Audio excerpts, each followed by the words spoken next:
you are a friend of mine. I'd like to drink you with a little salt and lime. Did I kiss all the cowboys? Did I shoot out the lights? Did I dance on the bar? Did I start a fight?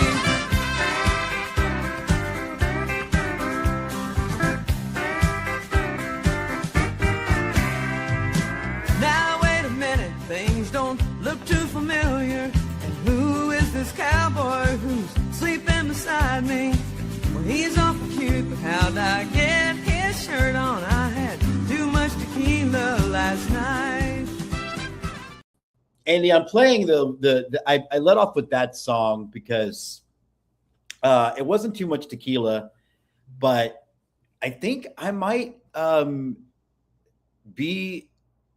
changed I think I've gotten too old to drink. I'm getting hungover and sick faster than I ever have before, ever in my life. I had a wicked hangover Easter Sunday, and then I had literally. Did you rise again? Huh?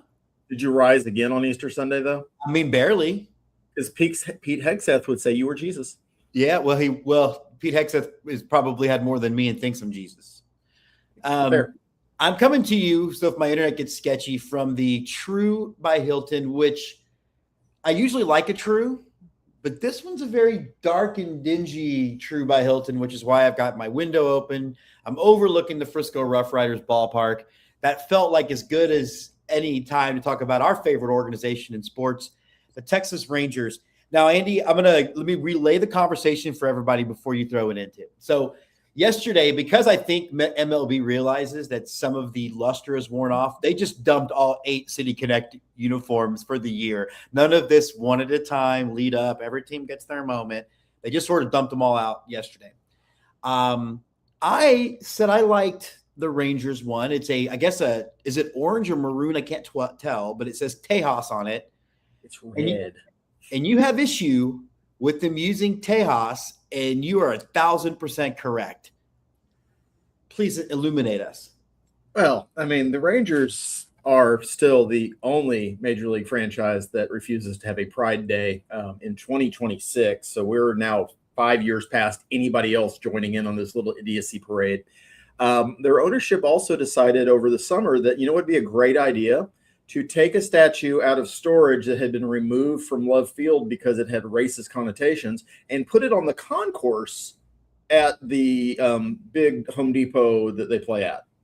Globe. True value, but yeah, I get you. Globe, Costco, whatever it is. The one Ranger statue that was modeled after a gentleman who was cool with lynching. Let's just say that. In a time when lynching was more socially acceptable than, say, it is now. And then they roll out these City Connects with the word Tejas on there. And if those of us who are of a Caucasian persuasion, like both of us, and didn't attend 7th grade Texas history, like we all had to take, those of you watching around the country, that's a thing we do. Yeah. Actually, we do it twice because you do it your 10th grade year as well. Actually, You do it 3 times. You do it 4th, 7th, and 10th grade. I have wondered if you go to, I don't know, Idaho, do they have to take Idaho history 3 times? I bet they don't. And I bet if they do, it's a pamphlet. Potato chips, though. It's a pamphlet. Yeah. Hey, we got potatoes and racism. It's like an airplane, Jewish athletes in history. It's a pamphlet. Exactly. It's light reading. But the Rangers, in spite of all of this, in spite of the fact that they somehow beat all mathematic probability on opening day this year by rolling out an all Caucasian, all white lineup, which is almost statistically impossible with the makeup of major league players in 2026. And I'll tell you that you did the numbers. Yeah, roughly 59.2% of MLB players are Caucasian or white. So that means there's 31-ish% that aren't. So to put together an all white lineup accidentally or just by beating the odds, the chance is approximately 0.53% of that being an accident. And knowing that it's Rangers, I can tell you it's a 0% chance that it was an accident. That was on purpose because this is a franchise that has embraced their North Texas roots, their ownership, and it seems to be trickling down into Round Rock, into Frisco, into all their minor league holdings. They are, I guess, they're Team MAGA. I guess that's it. And I know we've become a little bit of a political show, or at least have a political corner. And I don't love it when baseball intersects with this, but Rob Manfred's kind of made baseball just a plaything for Donald Trump anyway, in a couple of ways. So yeah, I guess the Rangers are trying to line up to be the favorite team. Yeah, but you're right, and you made the point of, because when I saw the jersey, I got immediate minor league baseball Copa vibes from it. Although San Diego continues to do that better, like San Diego. San Diego, if you've ever spent any time there, I know you have, is a lot like San Antonio. It's about a 50-50 Latin American Mexican city. I mean, you are a stone's throw away from Tijuana. Exactly. And they went with a more their new city connect. It's less like the pinks and the greens, and it's a little less bit Taco more, Cabana. Yeah, right. Well, exactly. Yeah, less Taco Cabana. But you pointed out that it's so disingenuous to kind of embrace a Hispanic flair when you've constructed a roster in which it's easy for them to not play a single Latin American player. I mean, do you know how hard that is to not play? I'm sure there are other major league franchises that would like to do that, because I believe most billionaires who own franchises have certain proclivities and beliefs. Maybe they're not, maybe they're smart enough not to share them, but I kind of assume that's who they are and how they got there. The Rangers full on embrace this shit. And the irony of throwing a Mexican word, a Spanish word, a Mexican phrase, Tejas, on their jerseys and embracing and they're friends to no one. And embracing Latin American culture or Mexican culture when you are openly hostile towards brown people as a franchise is just fucking bizarre. Yeah, it's funny because I feel like the vibe in Houston is so different that Jess, when we signed the Japanese player, was like, I hope that doesn't mean we're like not going to have as many Latin players, because Jessica's a San Antonio girl, so you're bringing it back, and that heritage is so intertwined with who she is as a human that she loves it when she hears the background music when the Astros do actually win games. That hasn't happened since our last show. Oh my God, that hasn't happened since our last show. No, it hasn't. We can talk about that. We're openly avoiding talking about the Astros on this Astros show, by the way. Just let you know. And now that the other sports topic is Aggies Longhorns baseball, which we don't like to talk about the rivalry either. It's all the Masters talk that two guys who know nothing about golf can give you. But I'll tell you this: if either one of our school produces a Sunday qualifier, boy, we're going to be the biggest fans. What? Scotty Scheffler, baby. Let's go. I don't know how he did yesterday, but let's go. But no, you're right though, Andy. It does seem so out of touch in 2026, and it does seem like, I have really good friends with the Rangers AAA team, so I'm not going to say anything to besmirch them because I know them at a human level. But it does seem like from their brand position, the Rangers stick has been firmly planted up those teams' asses. I don't know if Round Rock is still doing a Pride Night or not, but I know that the other affiliates don't. And, if you're one of those people who doesn't understand why, from a business perspective, you get people into a ballpark you might not have gotten into a ballpark, and then guess what they figure out? Oh my God, baseball's cool, and then they keep coming. It's the same reason why you do any of the nights. Mm-hmm. But it just seems weird to give a middle finger to which, hey, people in Dallas, I'm sorry to admit this to you, but there are gay people there or here. There are. And in Frisco. Frisco just sounds like a town where gay people should hang out. The Frisco Kid sounds like the perfect name for a gay bar. He was a friend of mine, Andy. Mm-hmm. I wanted to get your take, first of all, before we jump into Longhorns, Aggies, and Astros and the Masters. Melania gave a bizarre press conference yesterday. Did you see any of it? Yeah, I don't know how you avoided it unless you just avoided TV yesterday, because it was quite the topic, because I think people are tired of talking about her husband for a couple of days. The thing that shook me was, one, the fact that she did the press conference at all when it was completely unprompted, but she made a point of pointing out that she was not a victim. Now, look, can I imagine the fact that Melania could have gotten here through some ill-begotten means? But why say something like that when I don't think anybody was hypothesizing that she was somehow trafficked by Epstein? But that's kind of the vibe she gave off. Am I wrong? I've just changed my slug on. You have never been friends with Epstein. Well, we ran in the same social circles, Andy. That's different though. That's all. And I wrote emails to his wife or partner or whatever Ghislaine Maxwell was. Yeah, but not friendly emails, just social emails. La la la. I think the couple of things that made it bizarre to me, is it's always fascinating when you get the broken language. Melania, I'm not a victim, but I sound like I'm reading a hostage script from Taken 5. They couldn't even get Leslie Nielsen to do this. I'm sorry, I have to do my minutia for just a second. Okay. There we go. All right. So that is bizarre. On top of it, the content was weird because there are photographs of them together at different, it's not just galas or balls or, social circle New York type things. There are photos of them together on beaches and stuff. It is long rumored that Maxwell and Melania have some sort of, personal friendship. And it's kind of well documented in the files that Melania Trump's in the files a number of times. Third of all, the most bizarre thing to me is that Donnie didn't seem to know this was going to happen at all, because he immediately started storm rage tweeting about all kinds of different topics afterwards to try to distract from the fact that I don't know why she just did this, but this doesn't feel good for anybody. So I got to think something big's about to pop, because you don't just wake up on a Thursday and go, I think I'm going to deny something that was is being rumored, 7-8 months ago that nobody's talking about.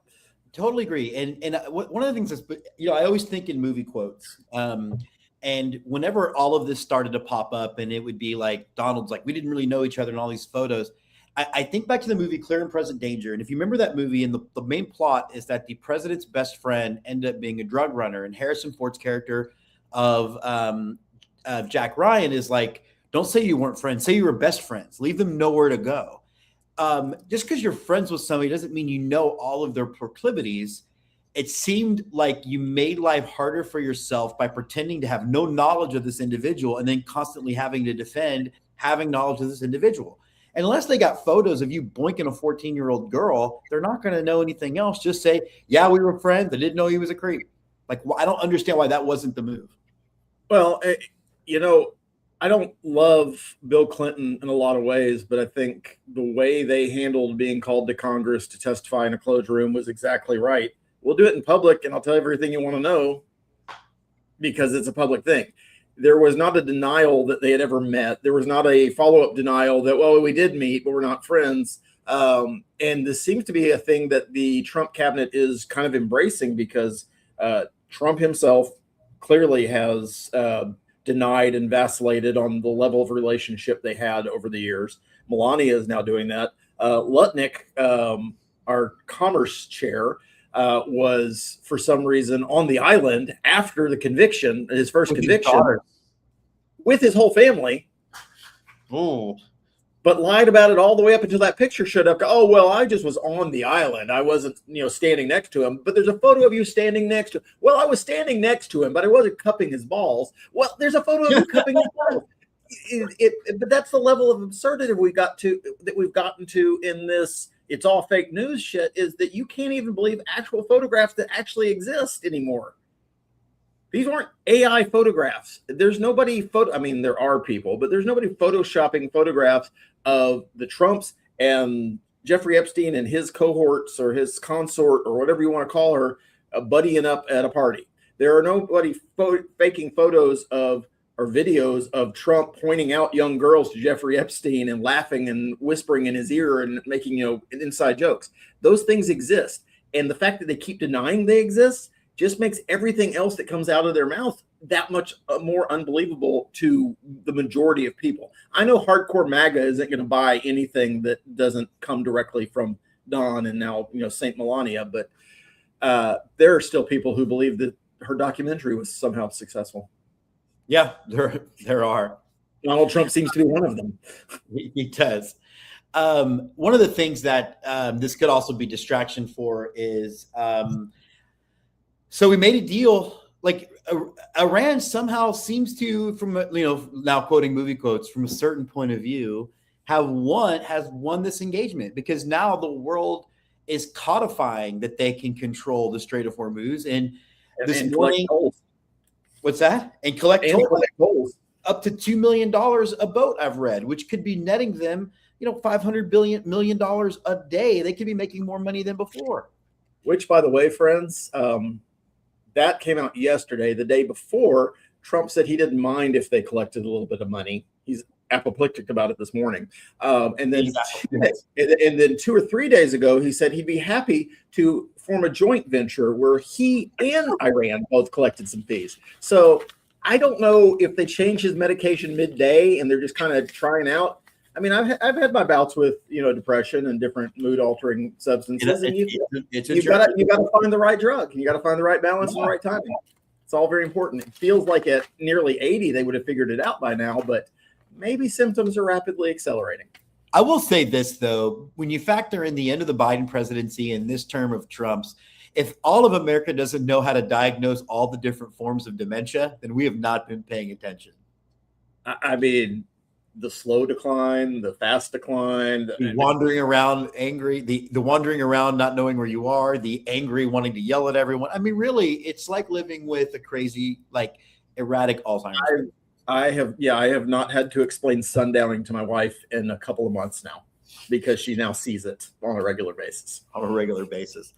Okay, so there is a baseball game happening in College Station. Unfortunately, I won't be able to watch because I will be here covering your Frisco Rough Riders. But obviously there's a lot that's going to be made of this game. Question before we get to that: does the Frisco ownership team know that Teddy Roosevelt was a progressive? Because he's kind of their mascot. Well, he's not kind of their mascot. I don't know if this ownership group. That's a great. Let me effort that. Actually, I'm curious because if you spend any time at the Museum of Natural History, for those of you that watch movies, Gum Gum for Dum Dum, that one for not in the museum. The character played by Robin Williams, which was actually Teddy Roosevelt, was a big proponent of a lot of progressive things like national parks and I think Trump's about to close 50 different. I think pretty much the National Park Service is about to get shut down. Although I did see you can buy a park pass still for the remaining national parks that has his picture and George Washington superimposed on it now. One of the things you get when you're a vet is you get a lifetime pass to those things. So I don't have to worry about that shit. Well, for those of you that are concerned but still want to visit our national parks, there are companies that sell stickers you can lay right over the top of that and not have to see it. Oh, there you go. I love that. So we're creating consumerism and economic chances for people. Well, but it's also, but it's also he basically lessens the Endangered Species Act. And for people that don't know, there is a breed, I guess you'd call a species of baleen whale that lives exclusively in the Gulf of Mexico called the rice whale. I think there's about 60 of them left. And now the days are numbered because now they're going to be able to be maybe not hunted, but their habitat's about to get destroyed. So, luckily, most of what he's doing is through executive order and can be undone as soon as the president's change. But we need to get Grandpa out of there.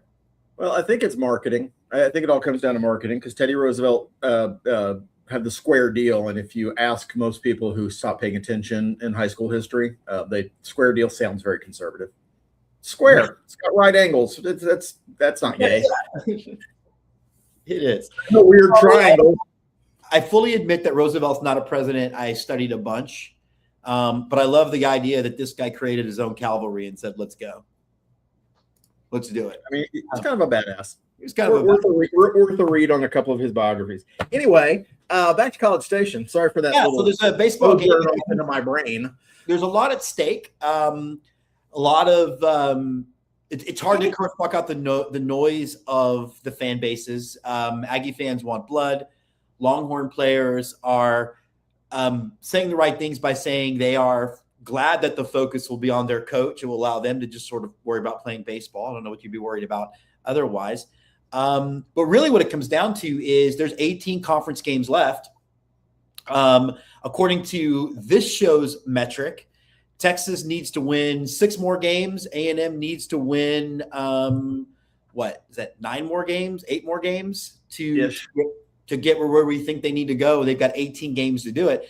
That sounds to me like both teams can finish under 500 and end up where we think they need to be, at least as far as making a regional. Andy, I think most of our fan bases that don't really care about baseball only care about this series. It isn't even about slosh. It's about wanting to get your balls up in something because football season's not here yet.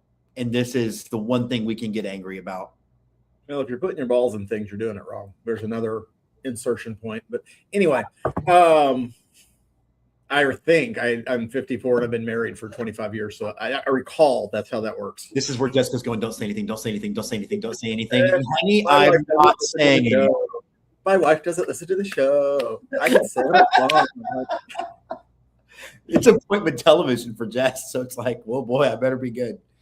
Yeah, I always enjoy getting the Jess thought you were funny. Jess didn't say anything. So when Jess says nothing, it means I wasn't funny that day. Oh boy. Texas is number 2 in the conference right now, sitting at 9-3. A&M is tied in a 3-way tie for 4th place with Mississippi State and Florida. I will respectfully disagree. I don't think there's a lot at stake other than ego this weekend. It would be better for A&M to win 2 of 3. Because it would be better for us in the standings to win. That's exactly what I mean. That's what I was getting to. I'm sorry. Is that? But if it short, I don't think either team is going to handle a sweep well. But 1 and 2, 2 and 1 don't really matter at this point of the game, other than A&M needs to win the home series, and it's a home series. The outboard importance is going to be over the head coach of the University of Texas baseball team. And more importantly, the way he left Texas A&M. And I am very much you should be able to work wherever you want to work kind of guy. And we all know that college coach contracts aren't worth the paper that they're written on. Sure. 90% of the time, they're not even signed by anybody, which is always fun when people get up in arms when somebody's trying to leave. Oh, he never even signed his contract. Okay. He was still getting paid under it. So guess how law works.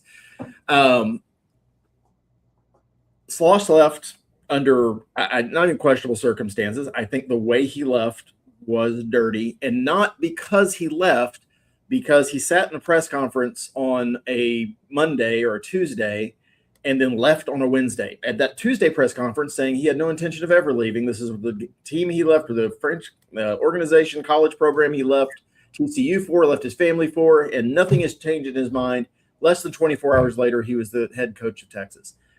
So, he's not going to endear himself to it. Let me ask you this, because if anything, you're a thoughtful guy.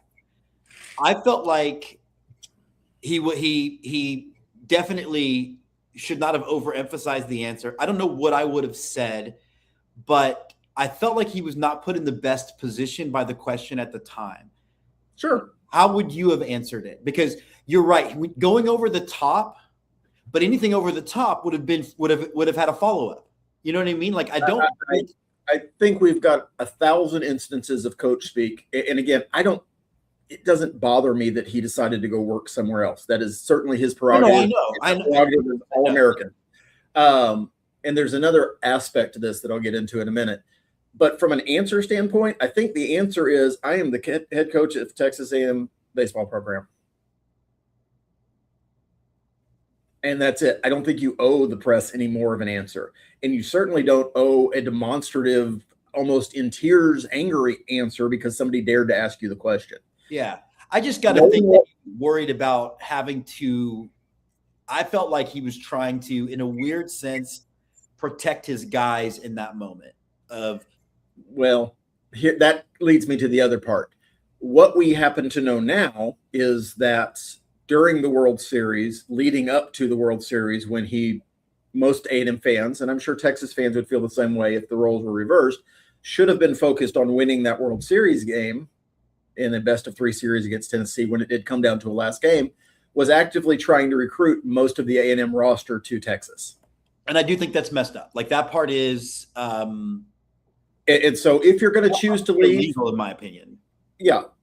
And I'm not naive enough to think that's not how college sports work. I'm not naive enough to think that in this world of unlimited transfers, which frankly the coaches have been able to take advantage of forever, coaches can transfer whenever they want to, and they certainly politic to have their guys follow them. In football, that happens all the time. You've seen this happen with where did the whole North Texas team just go to? Some Big 12 school. They just basically took their quarterback and 10 of their guys. That's a thing that happens. But those two things combined is what's leading to the hatred. Yeah, I'm sure there are some yokels in the pantheon of destination. But it's also the destination. The destination. Certainly, yes. There's always going to be some people that are, he left us for the enemy. If he'd gone to Oklahoma State, you would feel differently. Or they would feel differently. It would be lessened. It'd still be the same amount of hatred, but most A&M fans don't consider Oklahoma State on their same level, so it wouldn't be the same thing. Texas is a program, especially in baseball, that A&M chases. And they have. Texas is one of – we can have the argument about Texas being a blue blood in college football. Texas is absolutely, without any equivocation, a blue blood in college baseball. They don't have these skins that LSU has had for the last decade. Sure. But if you go back a little, you open the aperture just a little bit farther than that, Texas is one of the premier programs. So A&M thinks they should be there. So it is that emotion involved in that is certainly a hard thing for an A&M fan to swallow. But the dirty way it appeared to happen and the fact that we felt like we were outright lied to in a press conference, that those things combined are going to lead to a lot of nonsense happening this weekend from the fan base towards a coach. I think if your players really believe what they're saying from the Longhorn side, absolutely, they should be thrilled that the focus is going to be on the coach, except that's not really how Section 203 works in Bluebell. The focus will certainly be on the coach and the players. We have an ability to spread our attention focus wide and far. But from a baseball perspective, it's going to be a really interesting series because, as we talked about a little bit Monday, A&M's a very good offensive club. We suffer, especially in the starting pitching arena. Pitching is not a strong suit for this team this year. Texas has an excellent pitching staff from starter to the back end of your bullpen. Your offense can be a little bit hot or cold though, so it's going to be kind of strength on strength from a pitching to an offense standpoint. And, I would say home field should have some play in it because it is hard to play in Bluebell Park. But it's also baseball. So I kind of think A&M is going to win 2-1. And I don't think that's a bad outcome for either program and doesn't really affect the way that the rest of the season is going to unfold for either program if that's how it folds out. If that's flipped and it's 1-2 A&M to Texas, I don't think it's going to affect how the rest of the season plays out other than there's going to be a bunch of Aggies with hurt feelings on Monday. Yeah, I mean, I think both teams are on a trajectory. Texas has not lost a series all year. I think that they're on a trajectory to, like we said, I think A&M definitely gets in, hosts a regional, and I think Texas is probably a national seed. And I think that's kind of barring a major collapse, especially with, Texas has actually played the tougher part of its schedule up front. So I think this is just a reason for us to be able to get pitchy until the last weekend in November. I have a feeling so much of the burn in the ass, regardless of what side you are on this rivalry and the result, will probably fade by about Tuesday or Wednesday. Yeah, because it's baseball, and it's even in college, it's a 60-game season. It's a lot of games to play, and both schools are going to turn their focus towards their next opponents. For A&M, that's LSU at Alex Box. For Texas, who do y'all have after this? A&M Corpus Christi. No, Alabama, who's the number 8 team in the country. Mm-hmm. So we both have bigger obstacles or as big obstacles to face. This one is just going to hurt more for one fan base, especially those of us that base all of our self-worth. And Texas has basically two ranked opponents left. A&M and Alabama. Well, they have Mississippi State. So of the 18 games left, 9 of them are against ranked teams. The other 9 are not. And I don't know about A&M, but I mean, I think it'll be interesting. I'm concerned about tonight only because I think Ruger Riojas is the best starter Texas has, and he was not very good last week. So you never know if that was just baseball in South Carolina being a little weird, playing on a Thursday night, so shorter rest than he was prepared to. So those are the things I'm worried about more than worried about a particular outcome, in part because I'm not going to be able to sit down and watch the game anyway. Like, I'm going to rely mostly on checking the score bug and your texts. And if I don't get any texts from you, then I'll have to interpret what that means. And so, yeah, well, you know what that usually means when I go quiet.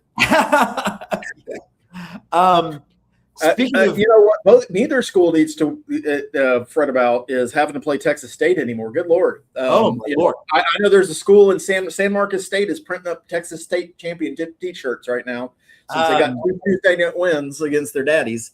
There was somebody that commented on the YouTube link of one of our episodes way back in the early of the year going, does Texas State really actually get us fired? Like, and I've been saying it since we started talking about college baseball this year. Texas State rolls out, I'm convinced, their Friday starter when they play one of our schools on a Tuesday. It is a all hands on deck.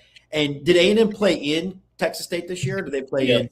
Yeah, I think once every 3 years we'll go to San Marcos and play one game. We do a home and home with them every year because it's right up down the road. But in that dingy, they must have 4 lights going, like 4 desk lamps. It's terrible. It's awful. Everything about it's awful. Have you been to San Marcos? I have been to San Marcos. For those of you that don't know, this is a college, I'm going to put that in quotes, that has a lazy river running through the campus because why else would you go there? Right. It is considered. And I know I'm going to get shit from people who I have friends with whose kids went there and they're very proud of their kids, and they should be.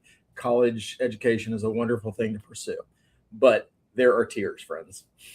Jessica is over here going, well, but it used to be called San Marcos Teachers College, where her dad, way back in the day when it was actually considered an esteemed educational place, where back when you had schools that really specialized in things.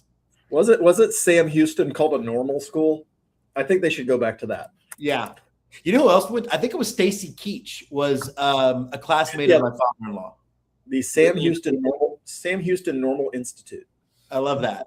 There's nothing normal about Huntsville, but go for it. Enjoy yourself. Andy, there is more baseball to play, unfortunately. The Astros have, I think, 149 games left. I think the last game against the Rockies on Wednesday summed up the hot and coldness of this season more than anything. Altuve continues to draw walks and hit the ball. Walker continues to hit. Nobody else hit in Colorado for those last 2 games. You had Jake Myers go down with, they thought would be a lat or a torso muscle. I don't really know what those are. I don't. You know, when you used to draw superheroes when you're trying to copy the books and you made those little gill things over here, those are those muscles. Those are those muscles. Okay. Yeah. I think they're now saying it's a back. I don't know how that's better, but okay. And then Javier with his shoulders. So, it couldn't have been any worse. Jordan got hit again. Espada, continues to mismanage the bullpen to the point that whenever he was greeted with an injury, he had no arms left. Blue balls couldn't find the strike zone. He threw 40 pitches in 1 inning.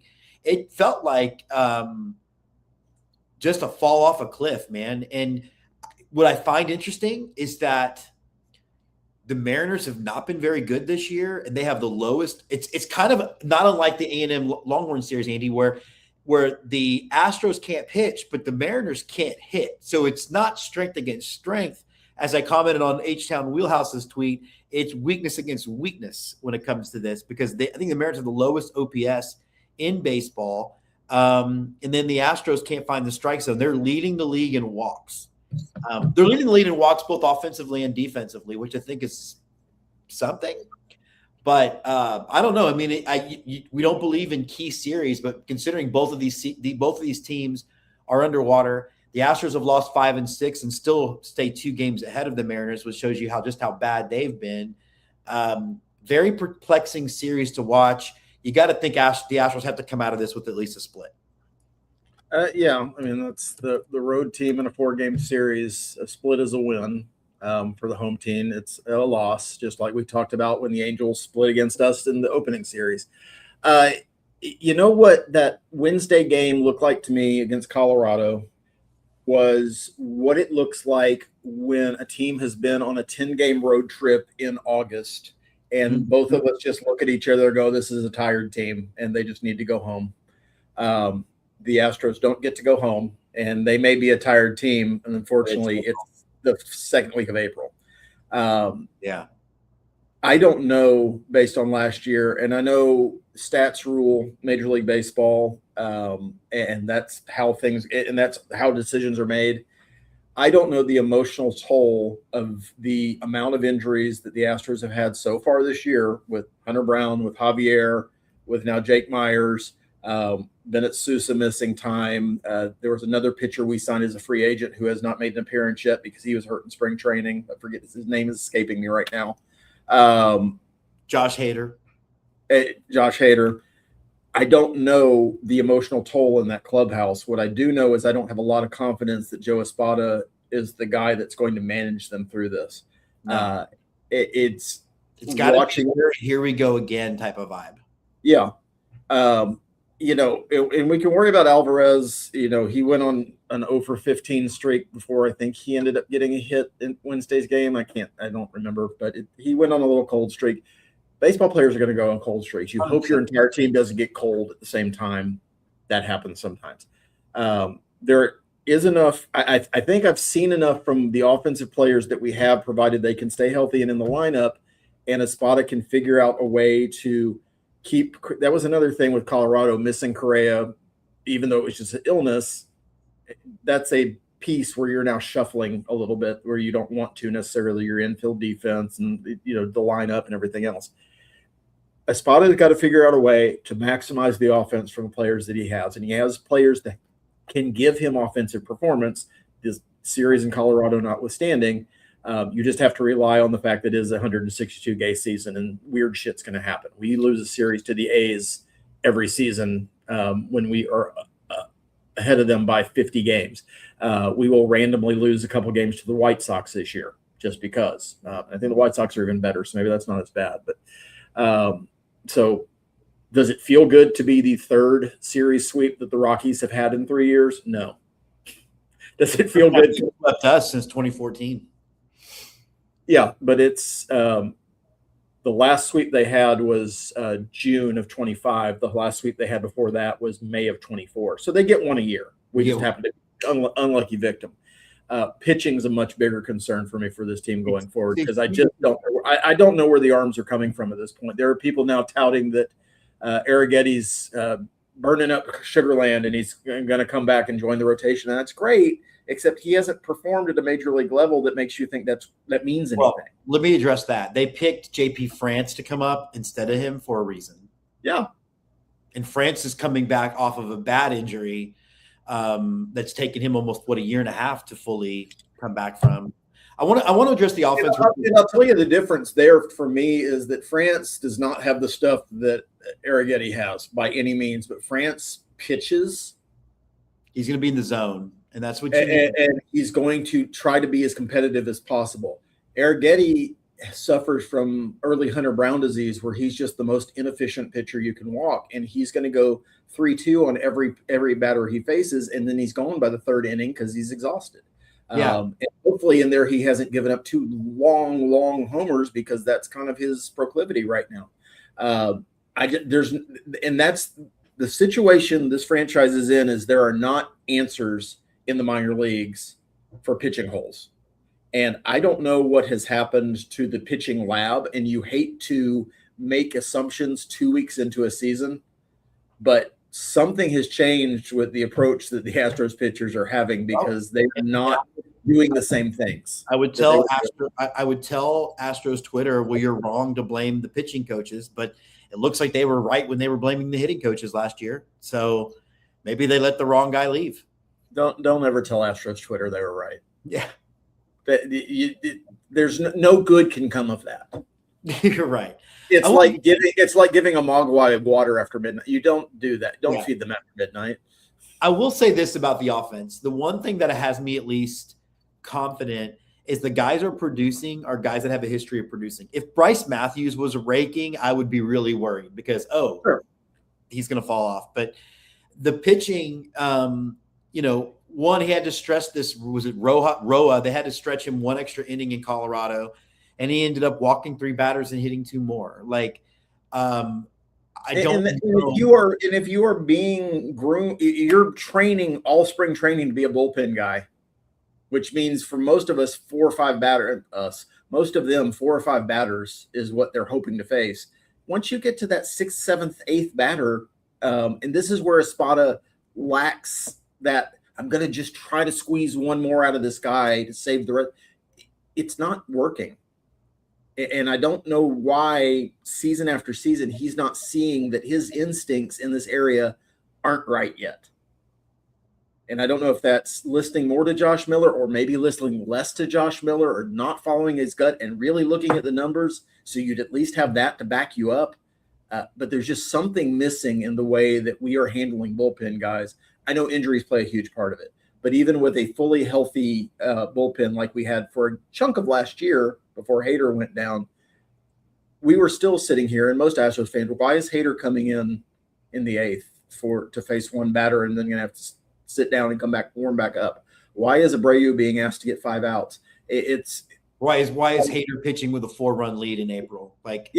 In April and in May, when you know you're going to need these guys in August and September. Yeah, it doesn't seem like he's learning. And, I really do think I'd say it's probably 50-50. He's the manager after the All-Star break. Omar Lopez is sitting right there, biding his time. And but good news for the Astros pregame show's not doing it's not doing Espada any favors because they did a big feature on Team Venezuela on there, and opening day he got the round of applause. They brought him and Bracamani out to the middle of the field to let him wave to the crowd, and hey, this is your WBC championship manager. Yeah.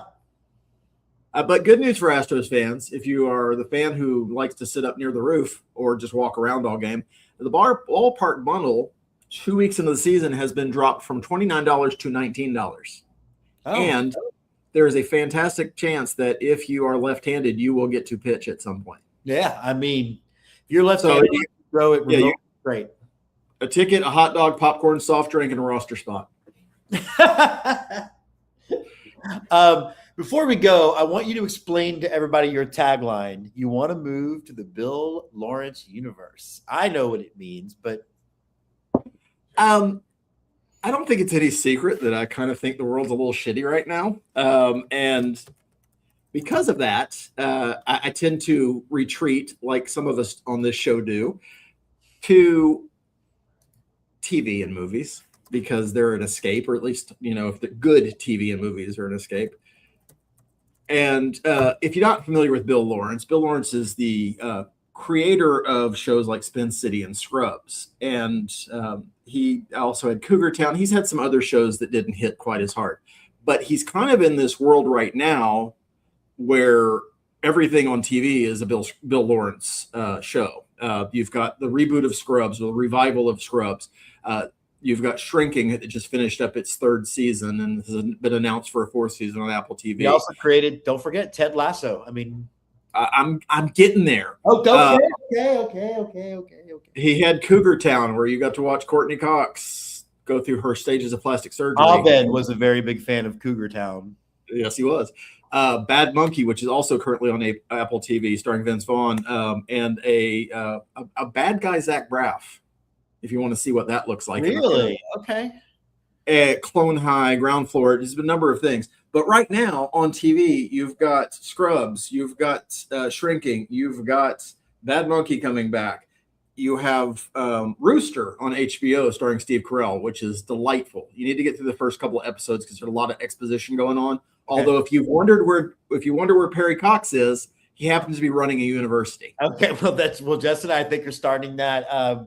We're finishing DTF St. Louis when I get back, and then we're starting Rooster. Yeah, get through like the first 2 episodes. The Rooster starts hitting after that. And then Ted Lasso comes back in August for season 4 for a brand new 3-season arc featuring 3 seasons confirmed? I think that is what I read. I'm in for that. So everything on TV that I love is a Bill Lawrence thing right now, and I'm completely here for it.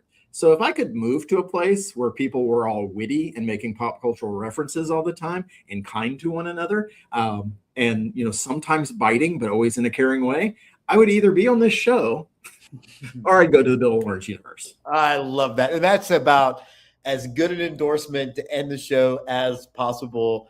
I want to thank everybody for watching live. Thank you everybody for watching after not live.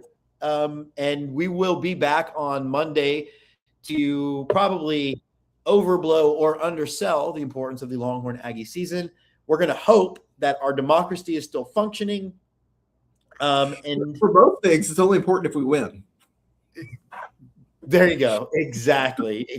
All right. For Andy, I'm Jim. This has been Off Day with Ballpark Nation. See ya. Turn out the lights. The party's over.